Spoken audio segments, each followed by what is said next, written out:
Hello student, welcome to my YouTube channel study समझ में आपका स्वागत है। तो आज की क्लास में मैं आप लोगों को सोशल साइंस पे बेस्ड एमसीक्यू कराऊंगा, यानी कि सामाजिक विज्ञान के ऊपर। ठीक है, इसमें आपके 20 एमसीक्यू बेस्ड क्वेश्चन रहेंगे जो कि आने वाले 2023 बोर्ड एग्जाम है उसके लिए बहुत ही इंपॉर्टेंट है। ठीक है, तो आज का जो 20 क्वेश्चन है वो किससे रिलेटेड है? यूरोप में राष्ट्रवाद, उदय और विकास, जो कि हिस्ट्री यानी कि इतिहास के चैप्टर से लिया गया है। तो चलिए स्टार्ट करते हैं क्वेश्चन नंबर 1 को। ठीक है, तो चलिए स्टार्ट करते हैं क्वेश्चन नंबर फर्स्ट को। ठीक है, क्वेश्चन नंबर फर्स्ट क्या कहता है कि यूरोप का मरीज किसे कहा जाता था? ठीक है, यूरोप का मरीज किसे कहा जाता था? तो इसमें आप लोगों के 4 ऑप्शन रहेंगे। ठीक है, टोटल कितने ऑप्शन रहेंगे? 4 ऑप्शन रहेंगे और उसमें से क्या होगा, एक राइट ऑप्शन होगा। जो एमसीक्यू बेस्ड क्वेश्चन होते हैं उसमें से टोटल 4 ऑप्शन दिए जाते हैं और उसमें से एक ऑप्शन करेक्ट होगा। ठीक है, तो आप लोग को एक ऑप्शन टिक करना है। टोटल आप लोग को 40 क्वेश्चन आते हैं एग्जाम में। 2023 बोर्ड के लिए बहुत ही इंपॉर्टेंट क्वेश्चन है जो मैंने 20 क्वेश्चन लिया है। ठीक है, इस चैप्टर से बहुत ही इंपॉर्टेंट क्वेश्चन है। तो चलिए देखते हैं कौन सा ऑप्शन राइट होगा। तो यूरोप का मरीज किसे कहा जाता था? फर्स्ट ऑप्शन ए तुर्की है, ऑप्शन बी इटली है, ऑप्शन सी इंग्लैंड है और ऑप्शन डी फ्रांस है। तो इसमें से जो राइट ऑप्शन हो जाएगा ऑप्शन ए हो जाएगा। ऑप्शन ए क्या है? तुर्की को यूरोप का मरीज कहा जाता था। ठीक है, यूरोप का मरीज किसे कहा जाता था? तुर्की को कहा जाता था। तो चलिए देखते हैं next question number 2। Question number 2 क्या है? काउर कौन था? तो इसमें 4 ऑप्शन आपके दिए हैं। ऑप्शन ए में क्या है? सार्डिनिया पीडामार्ट का प्रधानमंत्री था, सार्डिनिया पीडामार्ट का सम्राट था। ऑप्शन सी में ऑस्ट्रेलिया का प्रधानमंत्री था। ऑप्शन डी में है इंग्लैंड का विदेश मंत्री था। तो काउर कौन था? आप लोग अगर ये चैप्टर पढ़े होंगे तो आप लोग को बहुत ही अच्छे से पता होगा कि काउर कौन था। सार्डिनिया पीडामार्ट का प्रधानमंत्री था। ठीक है, तो इसमें भी ऑप्शन ए राइट ऑप्शन होगा। ठीक है, तो चलिए देखते हैं क्वेश्चन नंबर 3। क्वेश्चन नंबर 3 क्या कहता है? क्वेश्चन नंबर 3 है मरियान किस देश के राष्ट्रवाद की प्रतीक थी? ठीक है, क्वेश्चन नंबर 3 क्या कहता है कि मरियान है, ठीक है, किस देश के राष्ट्रवाद की प्रतीक थी? तो ऑप्शन ए में है फ्रांस, ऑप्शन बी है रूस, ऑप्शन सी में इटली, ऑप्शन डी है जर्मनी। तो इसमें जो 4 ऑप्शन दिए उसमें से जो राइट ऑप्शन होगा वो कौन सा हो जाएगा? मरियान किस देश के राष्ट्रवाद के प्रतीक है? तो मरियान जो है वो फ्रांस का, मतलब इसमें भी ऑप्शन ए आपका राइट ऑप्शन हो जाएगा। ठीक है, तो मरियान भी क्या है? राष्ट्रवाद, देश के राष्ट्रवाद का प्रतीक है। फ्रांस देश का राष्ट्रवाद के प्रतीक थी। ठीक है, अब नेक्स्ट क्वेश्चन हम लोग देखते हैं। नेक्स्ट क्वेश्चन क्या कहता है? क्वेश्चन नंबर 4 क्या कहता है कि इटली तथा जर्मनी वर्तमान में किस महादेश के अंतर्गत आते हैं? ठीक है, तो इटली और जर्मनी वर्तमान में किस महादेश के अंदर आते हैं? तो ऑप्शन ए में है उत्तरी अमेरिका में आते हैं, ऑप्शन बी में है दक्षिणी अमेरिका में आते हैं, ऑप्शन सी में है यूरोप में आते हैं या ऑप्शन डी पश्चिमी एशिया में आते हैं। तो इटली तथा जर्मनी जो वर्तमान में प्रेजेंट में जिस महादेश में आते हैं उसका नाम क्या है? यूरोप है। ठीक है, तो यूरोप महादेश में इटली तथा जर्मनी वर्तमान में आते हैं। ठीक है, तो इस तरह से हम लोग क्वेश्चन टोटल 4 किए हैं। अब नेक्स्ट क्वेश्चन हम लोग देखते हैं क्वेश्चन नंबर 5। क्वेश्चन नंबर 5 क्या कहता है? नेपोलियन बोनापार्ट फ्रांस का सम्राट बना था। नेपोलियन जो बोनापार्ट था, ठीक है, वो फ्रांस का सम्राट कब बना था? ठीक है, तो आप यहाँ पे ऑप्शन आपके टोटल 4 दिए हुए हैं। तो 4 ऑप्शन में कौन सा ऑप्शन राइट होगा? तो यहाँ पे ऑप्शन ए में दिया हुआ है 1848 में, ऑप्शन बी में दिया 1946 में, ऑप्शन सी में दिया हुआ 1804 में और ऑप्शन डी में दिया 1805 में। तो इसमें से जो राइट ऑप्शन होगा वो कौन सा होगा?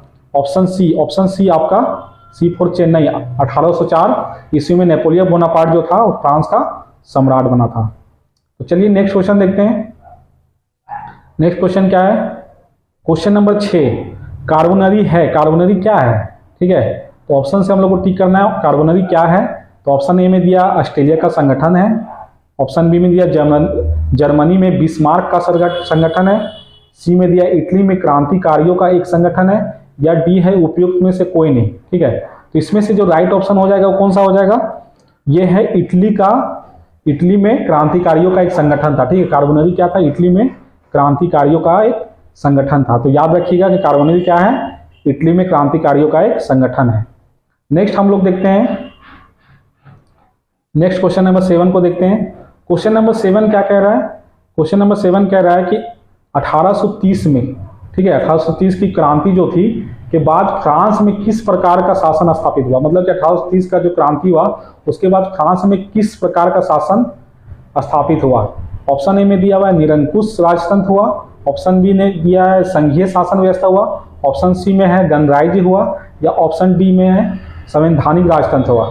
तो टोटल 4 ऑप्शन में जो राइट ऑप्शन होगा वो कौन सा होगा, ऑप्शन ए आपका राइट ऑप्शन होगा। ठीक है, 1830 की क्रांति के बाद जो फ्रांस था वो किस प्रकार का शासन स्थापित हुआ, निरंकुश राजतंत्र का शासन स्थापित हुआ। तो अब चलिए देखते हैं नेक्स्ट क्वेश्चन, क्वेश्चन नंबर 8 को देखेंगे। क्वेश्चन नंबर 8 क्या कहता है, यूरोपीय सभ्यता, ठीक है, यूरोपीय सभ्यता का पालना किस देश को कहा जाता था, यूरोपीय सभ्यता का पालना किस देश को कहा जाता था। तो ऑप्शन ए में है इटली को बोला जाता था, ऑप्शन बी है रोम को बोला जाता था, ऑप्शन सी में स्पेन को बोला जाता था, या ऑप्शन डी में यूनान को बोला जाता था। तो यूरोपीय सभ्यता का जो पालना था, ठीक है, वो किस देश को कहा जाता था, यूरोपीय देश का पालना ऑप्शन डी यानी कि यूनान को कहा जाता था। ठीक है, यूनान इसमें राइट ऑप्शन हो जाएगा, यूरोपीय सभ्यता का जो पालना था वो यूनान को कहा जाता था। ठीक है, याद रखिएगा आप लोग। तो चलिए नेक्स्ट क्वेश्चन, क्वेश्चन नंबर 9 को देखते हैं। क्वेश्चन नंबर 9 क्या कहता है कि यंग इटली की स्थापना कब हुई। ठीक है, यंग इटली की स्थापना कब हुई। तो यंग इटली की स्थापना ऑप्शन ए में दिया है 1832 में हुई, ठीक है, ऑप्शन बी में 1831 में हुई, ऑप्शन सी में 1833 में हुई, या ऑप्शन डी 1834 में हुई। तो ये 4 ऑप्शन में जो राइट ऑप्शन होगा वो कौन सा होगा, यंग इटली की स्थापना कौन सा ईस्वी में हुई थी, 1831 ईस्वी में यंग इटली की स्थापना हुई थी। ठीक है, चलिए देखते हैं नेक्स्ट क्वेश्चन, क्वेश्चन नंबर 10।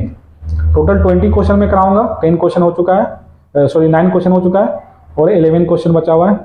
तो क्वेश्चन नंबर 10 कहता है कि एक्ट ऑफ यूनियन किस वर्ष पारित हुआ।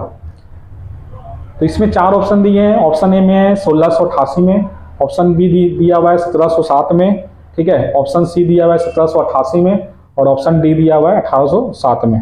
तो इसमें से जो राइट ऑप्शन हो जाएगा कौन सा हो जाएगा, ऑप्शन बी फॉर बेंगलोर, 1707 ईस्वी में एक्ट ऑफ यूनियन पारित हुआ था। ठीक है, कोई दिक्कत नहीं है, ऑल क्लियर। चलिए नेक्स्ट क्वेश्चन देखते हैं।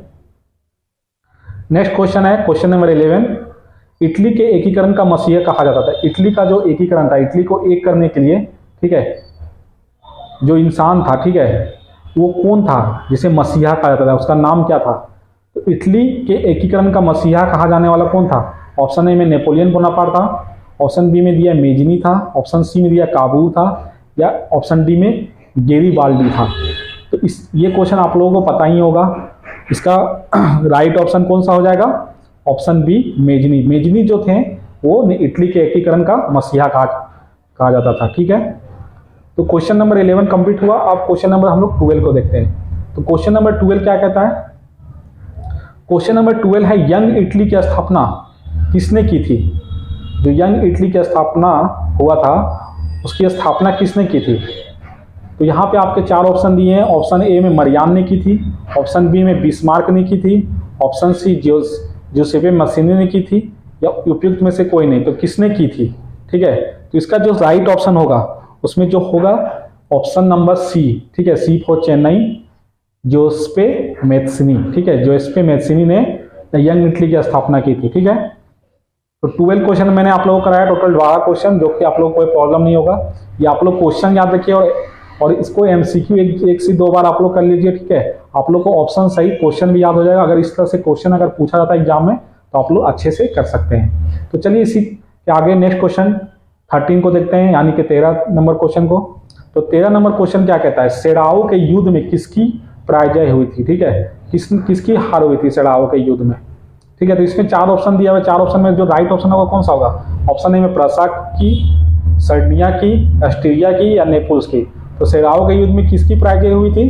तो सेडाओ के युद्ध में जो पराजय हुई थी वो आपका कौन सा ऑप्शन हो जाएगा, ऑप्शन नंबर सी, यानी कि चेन्नई ऑस्ट्रिया की हुई थी। ठीक है, तो यहां तक कोई दिक्कत नहीं है।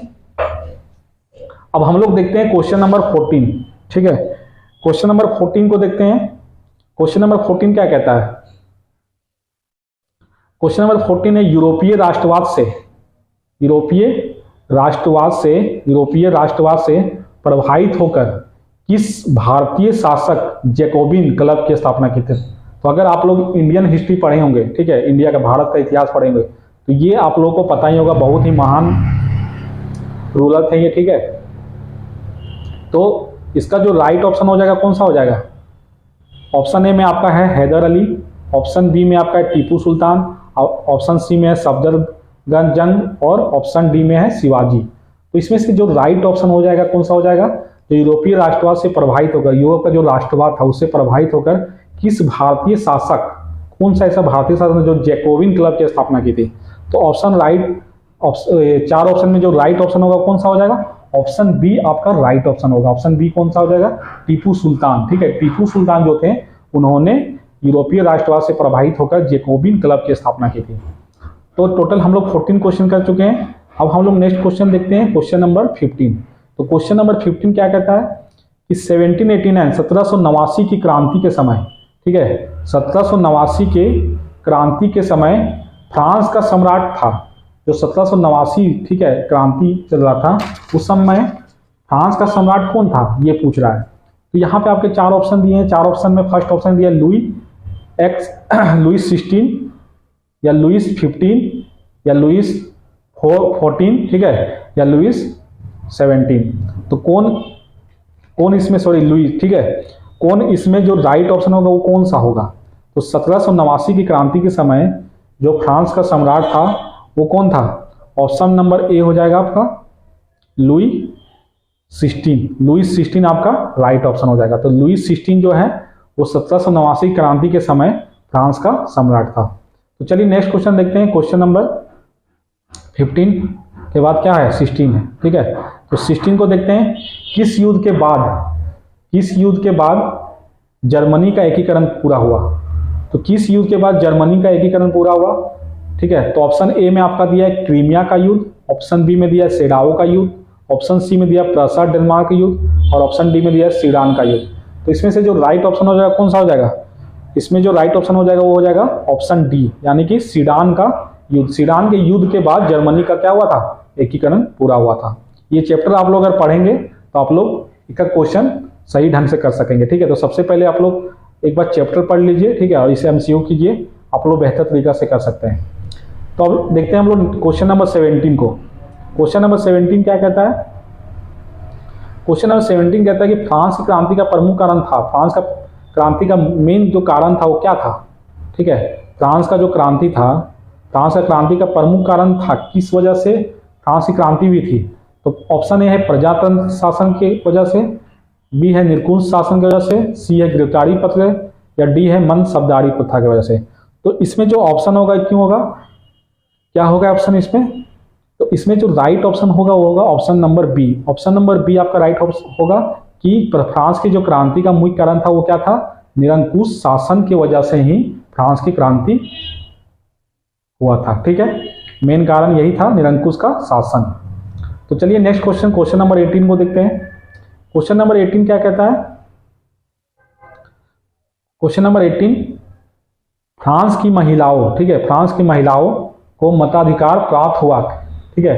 फ्रांस की महिलाओं को मताधिकार कब प्राप्त हुआ, मतलब मत देने का, वोट देने का अधिकार कब प्राप्त हुआ? तो ऑप्शन ए 1848 में, ऑप्शन बी 1945 में, ऑप्शन सी 1804 में या ऑप्शन डी 1805 में। तो इसमें से जो राइट ऑप्शन होगा वो कौन सा हो जाएगा? इसमें से जो राइट ऑप्शन होगा वो आपका हो जाएगा 1945 में। 1945 में फ्रांस की महिलाओं, ठीक है, फ्रांस की महिला यानी कि लेडीज लोगों को वोट देने का अधिकार 1945 में प्राप्त हुआ था। कहाँ पे? फ्रांस में, ठीक है। तो चलिए नेक्स्ट क्वेश्चन, क्वेश्चन नंबर 19 देखते हैं। तो क्वेश्चन नंबर 19 क्या कहता है? क्वेश्चन नंबर 19 है कि नेपोलियन ने जर्मनी में किस संघ की स्थापना की थी? जो नेपोलियन थे वो जर्मनी में किस संघ की स्थापना की थी? तो ऑप्शन ए में ट्रांसपेडेंट संघ, ठीक है, ऑप्शन बी में सिसला पाइन संघ की, ऑप्शन सी में राइन संघ का और ऑप्शन डी इनमें से किसी का नहीं। तो राइट ऑप्शन आपका कौन सा हो जाएगा?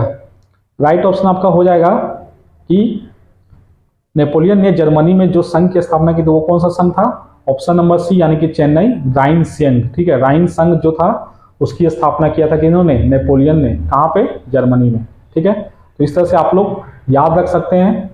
क्वेश्चन को लगातार कीजिएगा, 2-3 बार कर लीजिएगा तो याद रह जाएगा आप लोग को, ठीक है। आप लोग अगर पूरा चैप्टर नहीं पढ़ते हैं तो इससे क्वेश्चन कर लेंगे तो आप लोग को बहुत ही हेल्पफुल होगा आने वाले बोर्ड के एग्जाम के लिए। तो चलिए नेक्स्ट क्वेश्चन देखते हैं। नेक्स्ट क्वेश्चन क्या है, मेजनी का संबंध किस संगठन से था? मेजनी जो थे उसका जो इटली का एकीकरण करवाया था उसका किस संगठन से संबंध था? तो इसमें जो राइट ऑप्शन हो जाएगा कौन सा हो जाएगा? ऑप्शन ए लाल सेना से, ऑप्शन बी कार्बोनरी से, ठीक है, ऑप्शन सी फिलिक हेटारिया से, या ऑप्शन डी डाइट से, ठीक है। तो इसमें जो राइट ऑप्शन हो जाएगा कौन सा हो जाएगा? मेजनी का संबंध किस संगठन से था? तो मेजनी का जो संबंध था वो ऑप्शन बी यानी कि कार्बोनरी संगठन से संबंध था। तो मैंने आप लोगों को बोला था कि इस वीडियो में मैं आप लोगों को यूरोप में राष्ट्रवाद, उदय और विकास यानी कि इतिहास से इस चैप्टर से मैं आप लोगों को टोटल 20 क्वेश्चन दूंगा यानी कि 20 MCQ दूंगा, जो कि आने वाले 2023 बोर्ड के लिए बहुत ही इंपॉर्टेंट है। तो अगर वीडियो आपको अच्छा लगे, ठीक है, वीडियो आपको अच्छा लगे लाइक कीजिए, शेयर कीजिए, ठीक है, और सब्सक्राइब जरूर से जरूर करें ताकि आप लोगों को नेक्स्ट में इस टाइप की अगर वीडियो जो दूं तो आप लोगों को नोटिफिकेशन आप लोग तक आ सके। तो चलिए आज की क्लास इतना ही, ठीक है। नेक्स्ट क्लास में हम लोग मिलेंगे फिर एक नए चैप्टर के साथ। तो thank you, best of luck for exam, अच्छे से तैयारी कीजिए, ठीक है।